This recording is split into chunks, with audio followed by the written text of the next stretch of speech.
Marilyn's father, Robert Cobb, came to America right around the Great Depression. He came really as a hard-working man and worked and eked out a living the best he could. Eventually he brought Marilyn's mother here, and siblings were born, 3 within the family, 3 Cobb children. When Robert passed on several years ago, he left us an inheritance. That inheritance came as a result of his hard work. He never ceased to work and to save and to leave to his children.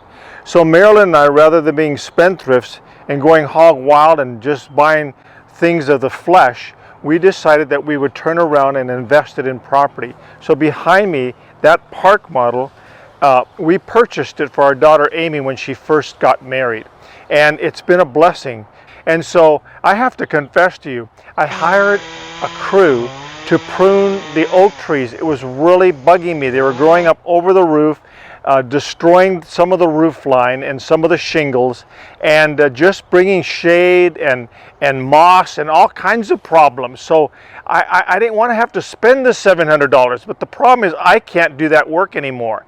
I can't be climbing up and down ladders like I used to, and then I can't haul off all the brush. They have places to dispose of that. So for $700 turnkey, they climb up, they do all the work, and as you can see, they are doing a wonderful job. I'm very thankful for that.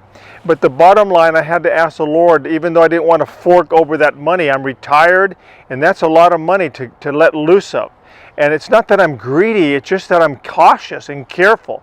But the Lord reminded me, He says, you know, He said to my spirit, you're being a steward of what I've entrusted you to.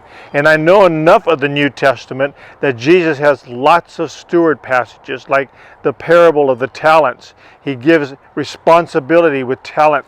Also that person who has the 5 and the 10 and then the 0, the 1, and that 1 ends up becoming 0 because he does nothing with it and he's chastised by the Lord. And then the steward who makes good on his owner's properties, and even though he's been fired, he works things out in such a way that even Jesus said in that parable, this was an example of a faithful and good steward making good with what he's been given. You see, so whether you have a bedroom, a car, you might say, well, little bear, I don't even own a house. I don't own a park model in a beautiful trailer park. No, but you do own your bedroom, and you do have the responsibility for the things that God has asked you to care for. What if it's your first car? Cleaning it, detailing it, maintaining it. That's all part of stewardship.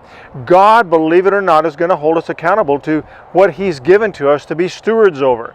But you're saying, but little bear, we're supposed to be spiritually minded, not earthly, because the things of the earth are not spiritual. You know where that doctrine comes from? Gnosticism in the 1st century, that only what was spiritual was really pleasing to God. Anything of the physical world was not of God. That is baloney.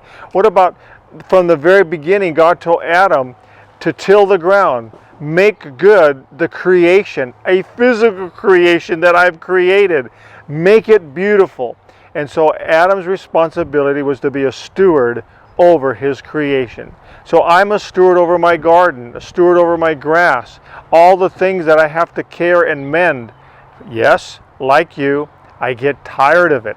And the older you get, the more tired of stewarding the things that God has given to you to steward. But God is going to bless us for being faithful with what He has given to us. So be the person who will steward what God gives you, whether it's the bedroom, the car, or the house, or your money. God's trusting you to be faithful. I leave you with this word to pause and ponder.